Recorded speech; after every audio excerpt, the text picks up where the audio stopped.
Peace be upon you. You're watching a video from Yaqeen Institute for Youth Conversation in collab with sawajhub.com. ബിസ്മില്ലാ വൽഹംദുലില്ലാ വലാ ഇലാഹ ഇല്ലല്ലാഹു വല്ലാഹു അക്ബർ വസ്തഗ്ഫിറുല്ലാഹ്. പ്രിയ ദീനി സഹോദരങ്ങളെ, അസ്സലാമു അലൈക്കും വറഹ്മത്തുള്ളാഹി വബറകാതുഹു. ഇമാം നബവിയുടെ അൽ അർബഊനിൽപ്പെട്ട 14ാമത്തെ ഹദീസാണ് നമ്മൾ ഇന്ന് വായിക്കുന്നത്.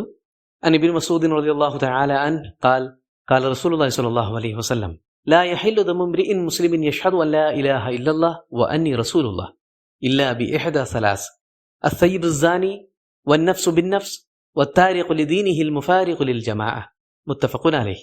ഇബ്നു മസ്ഊദ് റളിയല്ലാഹു അൻഹുവിൽ നിന്നും ഇമാം ബുഖാരിയും മുസ്ലിമും റിപ്പോർട്ട് ചെയ്യുന്ന ഒരു ഹദീസാണിത്. ഇബ്നു മസ്ഊദ് റളിയല്ലാഹു അൻഹുവിനെ കുറിച്ച് നേരത്തെ ഒരു ഹദീസ് വിശദീകരണത്തിൽ ചെറിയ ചില വിവരങ്ങൾ പാസ് ചെയ്തിരുന്നു. ഹദീസ് നമ്പർ 8 റസൂൽ കരീം സല്ലല്ലാഹു അലൈഹി വസല്ലം പറയുന്നതായി നമ്മൾ കണ്ടു, ഉമിർതു അൻ ഉഖാതില അന്നാസ്, ജനങ്ങളോട് പോരാട്ടം നടത്താൻ ഞാൻ കൽപ്പിക്കപ്പെട്ടിരിക്കുന്നു. ഏതുവരെ? ഷഹാദത്തും സ്വലാത്തും സക്കാത്തും ഒക്കെ അവർ അംഗീകരിക്കുന്നത് വരെ. അപ്രകാരം അവർ ചെയ്താൽ അസമു മിന്നി ദിമാഅഹും വ അംവാലഹും, അവരുടെ ജീവനും സമ്പത്തും സുരക്ഷിതമായിരിക്കും. എന്നിട്ട് അദ്ദേഹം പറഞ്ഞു, ഇല്ലാ ബിഹഖിൽ ഇസ്ലാം, ഇസ്ലാമിന്റെ ബാധ്യതകൾ ഒഴിച്ചുള്ള കാര്യത്തിലാണ് ഈ പറഞ്ഞത് എന്ന്. അപ്പൊ അതിന്റെ ഒരു വിശദീകരണം എന്നോണം നമുക്ക് മനസ്സിലാക്കാവുന്ന ഒരു ഹദീസാണ് ഇന്ന് നമ്മൾ വായിക്കുന്നത്. റസൂൽ പറയുകയാണ്, ലാ യഹില്ലു ദമു ഇംറിഇൻ മുസ്ലിമിൻ യഷ്ഹദു അൻ ലാ ഇലാഹ ഇല്ലല്ലാഹ് വ അന്നി റസൂലുള്ളാഹ്, അള്ളാഹു മാത്രമാണ് ഏകനായ ഇലാഹെന്നും ഞാൻ ആ അള്ളാഹുവിന്റെ റസൂലാണെന്നും അംഗീകരിച്ചുൾക്കൊള്ളുന്ന ഒരു മുസ്ലിമിന്റെ ചോര ചിന്താൻ അല്ലെങ്കിൽ ജീവൻ അപഹരിക്കാൻ ആർക്കും തന്നെ അവകാശമില്ല, അനുവാദമില്ല. ഇല്ലാ ബി ഇഹ്ദാ സലാസിൻ, മൂന്നിലൊരു കാരണമുണ്ടെങ്കിൽ അല്ലാതെ. അസ്സയ്യിബു الزاني, വിവാഹിതനായ വ്യഭിചാരിയായിരിക്കുക എന്നതാണ് ഒരു കാര്യം. വന്നഫ്സു ബിൻ നഫ്സ്, കൊലപാതകിയായിരിക്കുക എന്നത് രണ്ടാമത്തൊരു കാര്യം. വത്താരിഖു ലിദീനിഹിൽ മുഫാരിഖു ലിൽ ജമാഅ, സൊസൈറ്റിയിൽ ഫിർഖത്തുണ്ടാക്കും വിധം ദീൻ ഉപേക്ഷിച്ചു പോവുക എന്നത് മൂന്നാമത്തൊരു കാര്യം. ഈ മൂന്ന് കാര്യങ്ങൾ ഉണ്ടെങ്കിൽ അല്ലാതെ ഒരാളുടെയും രക്തം ചിന്താനോ ഒരാളെയും വധിക്കുവാനോ ഗവൺമെന്റുകൾക്കോ വ്യക്തികൾക്കോ സംഘങ്ങൾക്കോ അനുവാദമോ അർഹതയോ അധികാരമോ ഇല്ല എന്ന് റസൂൽ തീർത്തു പറയുകയാണ്. നോക്കൂ, മനുഷ്യന്റെ ജീവനും സമ്പത്തിനും അഭിമാനത്തിനും ഇത്രമേൽ പ്രാധാന്യവും പവിത്രതയും നൽകിയ മറ്റൊരു പ്രത്യയശാസ്ത്രത്തെ നമുക്ക് ലോകത്ത് കാണാൻ കഴിയില്ല. ഇത്രയേറെ സിവിലൈസ്ഡ് ജനറേഷനാണെന്ന് അഭിമാനിക്കുന്ന നമ്മൾ പോലും കരുതുന്നതിനും അപ്പുറം കരുതലും ശ്രദ്ധയും ഇസ്ലാം അതിന് നൽകിയിട്ടുണ്ട്, പ്രത്യേകിച്ച് മനുഷ്യന്റെ ജീവന്റെ കാര്യത്തിൽ. ഇബ്നു മസ്ഊദ് റളിയല്ലാഹു അൻഹു തന്നെ റിപ്പോർട്ട് ചെയ്യുന്ന മറ്റൊരു ഹദീസിൽ റസൂൽ പറയുന്നുണ്ട്, അവ്വലു മാ യുഖ്ലാ ബൈന നാസി യൗമൽ ഖിയാമ ഫിദ്ദിമാ, ഉയിർപ്പ് നാളിൽ മനുഷ്യർക്കിടയിൽ അല്ലാഹു തീരുമാനമാക്കുന്ന ആദ്യ വിഷയം അത് രക്തത്തിൻ്റെതായിരിക്കും. അഥവാ പരസ്പരം കൊന്നതിന്റെയും കൊലവിളിച്ചതിന്റെയും രക്തം ചിന്തിയതിന്റെയും ഒക്കെ കേസ് കെട്ടുകളായിരിക്കും ആദ്യം അല്ലാഹു ക്ലിയർ ചെയ്യുന്നത്. ബോധപൂർവം കൊലപാതകം നടത്തുന്നവരെ കുറിച്ച് സൂറത്തു നിസാഇൽ അല്ലാഹു സംസാരിക്കുന്നുണ്ട്. വമൻ യഖ്തുൽ മുഅ്മിനൻ മുതഅമ്മിദൻ ഫജസാഉഹു ജഹന്നമു ഖാലിദൻ ഫീഹാ, ബോധപൂർവം ഒരു മുഅ്മിനിനെ വകവരുത്തിയാൽ അവൻ നിത്യശാശ്വതമായ നരകത്തിലായിരിക്കും. വഗളിബല്ലാഹു അലൈഹി വലഅന, അല്ലാഹുവിന്റെ കഠിനമായ കോപവും ശാപവും അവന്റെ മേലുണ്ടാകും. വഅഅദ ലഹു അദാബൻ അളീമ, അവന് വളരെ ഗുരുതരമായ ശിക്ഷകളായിരിക്കും ഒരുക്കി വെക്കപ്പെട്ടിട്ടുണ്ടാവുക. നോക്കൂ, കൊലപാതകം എന്ന് പറയുന്നത് അതീവ ഗുരുതരമായ പാതകമായിട്ടാണ് ഇസ്ലാം എണ്ണിയിരിക്കുന്നത്. അത്തരം കൊലപാതകികൾക്കുള്ള, കൊട്ടേഷൻ വർക്കുകൾ ഏറ്റെടുക്കുന്ന അസാസിനുകൾക്കുള്ള പരലോകത്തെ ദുഷ്ഫലങ്ങളെ കുറിച്ചാണ് അള്ളാഹുവോട് പറഞ്ഞത്. ഭൂലോകത്ത് ഇത്തരം വിഷയങ്ങൾ കൈകാര്യം ചെയ്യാൻ അൽ ഖിസാസ് എന്ന് പറഞ്ഞിട്ട് പ്രത്യേക ആർട്ടിക്കിൾ തന്നെയുണ്ട് ഇസ്ലാമിക ശരീഅത്തിൽ. യാ അയ്യുഹല്ലദീന ആമനൂ കുതിബ അലൈക്കുമുൽ ഖിസാസു ഫിൽ ഖത്ല, ഇത്തരം കൊലപാതകങ്ങളിൽ ഖിസാസ് നിങ്ങൾക്ക് നാം നിയമമാക്കിയിരിക്കുന്നു എന്ന് പറഞ്ഞിട്ട് അത് അവസാനിപ്പിക്കുന്നത് ഇങ്ങനെയാണ്, വലക്കും ഫിൽ ഖിസാസി ഹയാത്തുൻ യാ ഉലിൽ അൽബാബ്, അല്ലയോ ബുദ്ധിയും ബോധവുമുള്ളവരെ, നിങ്ങൾക്ക് ഈ നിയമത്തിലൂടെയാണ് സുരക്ഷിതവും സമാധാനപൂർണവുമായ ജീവിതം ലഭ്യമാവുക എന്ന്. അപ്പോൾ ഒരാൾ മറ്റൊരാളെ ബോധപൂർവം വധിച്ചു കഴിഞ്ഞാൽ അത്തരം കേസുകളിൽ പ്രതിക്രിയ എന്നോണം കൊലപാതകിയുടെ മേലും വധശിക്ഷ നടപ്പിലാക്കാം. അപ്പോൾ ഒരാളുടെ ജീവൻ എടുക്കാനുള്ള സുപ്രധാനമായ ഒരു ന്യായം, ഒരു കാരണം അയാൾ കൊലപാതകിയായിരിക്കുക എന്നതാണ്. രണ്ടാമത്തെ കേസ് സിനയുമായി ബന്ധപ്പെട്ട അഥവാ വ്യഭിചാരവുമായി ബന്ധപ്പെട്ടാണ്. അസ്സയ്യിബു الزاني എന്ന് പറയുന്നത് വിവാഹിതനായ വ്യഭിചാരിയാണ്.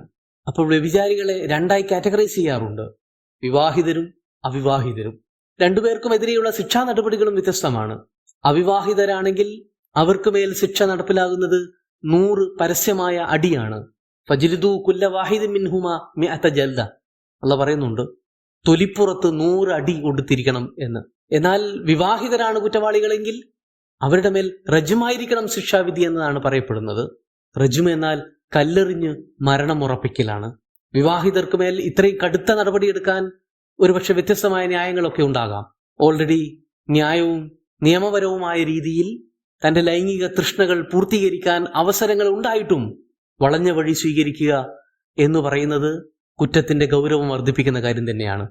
അതിനുമപ്പുറം തന്നെ വിശ്വസിച്ച് തന്റെ കൂടെ കൂടിയ പാർട്ട്ണറെ, ജീവിത പങ്കാളിയെ അങ്ങേയറ്റത്തെ വഞ്ചനാത്മകമായ മനസ്ഥിതിയോടെ സമീപിക്കുക എന്ന് പറയുന്നത് കുറ്റത്തിന്റെ ആക്കം കൂട്ടുന്നത് തന്നെയാണ്. പിന്നീട് എപ്പോഴെങ്കിലും ഒരിക്കൽ പ്രസ്തുത പങ്കാളി ഈ കാര്യങ്ങളെക്കുറിച്ച് അറിയുമ്പോൾ അയാൾ അനുഭവിക്കാൻ പോകുന്ന തീക്ഷ്ണമായ തീവ്രമായ ഹൃദയ നൊമ്പരത്തിന്റെ, വേദനയുടെ, മുറിവിന്റെ ആഴം കൂടി പരിഗണിച്ചിട്ടാവാം ഇത്രയും ഗുരുതരമായ ശിക്ഷ ഈ വിഷയത്തിൽ ഇസ്ലാം നടപ്പിലാക്കുന്നത്. സാന്ദർഭികമായി പറയട്ടെ, വ്യഭിചാരം അത് ഏത് കാറ്റഗറിയിലാണെങ്കിലും 100 അടി തന്നെ ആയിരിക്കണം അതിന്റെ ശിക്ഷ എന്ന് പറയുന്ന പണ്ഡിതന്മാരും ഒറ്റപ്പെട്ടെങ്കിലും മുസ്ലിം ലോകത്തുണ്ട്. എന്തു തന്നെയായാലും വ്യഭിചാരി സ്വയം കുറ്റസമ്മതം നടത്തുകയോ അല്ലെങ്കിൽ 4 പേരുടെ സാക്ഷിമൊഴി സ്ഥിരീകരിക്കപ്പെടുകയോ ചെയ്താൽ മാത്രമേ ശിക്ഷാ നടപടികളിലേക്ക് കാര്യങ്ങൾ നീങ്ങുള്ളൂ എന്നും നമ്മൾ മനസ്സിലാക്കിയിരിക്കണം. അപ്പോൾ ഈ അർത്ഥത്തിൽ വിവാഹിതരായ വ്യഭിചാരിക്ക് അല്ലെങ്കിൽ വ്യഭിചാരിണിക്ക് മേൽ വധശിക്ഷ നടപ്പിലാക്കാവുന്നതാണ്. അതാണ് രണ്ടാമത്തെ കാര്യം. മൂന്നാമത്തേത് അത്താരിഖു ലിദീനിഹി അൽ മുഫാരിഖു ലിൽ ജമാഅ. സൊസൈറ്റിയിൽ, സമൂഹത്തിൽ ഫിർഖത്തുണ്ടാക്കിക്കൊണ്ട് ദീൻ ഉപേക്ഷിച്ചു പോകുന്ന മതപരിത്യാഗിയാണ് ഇവിടെ ഉദ്ദേശിക്കപ്പെടുന്നത്.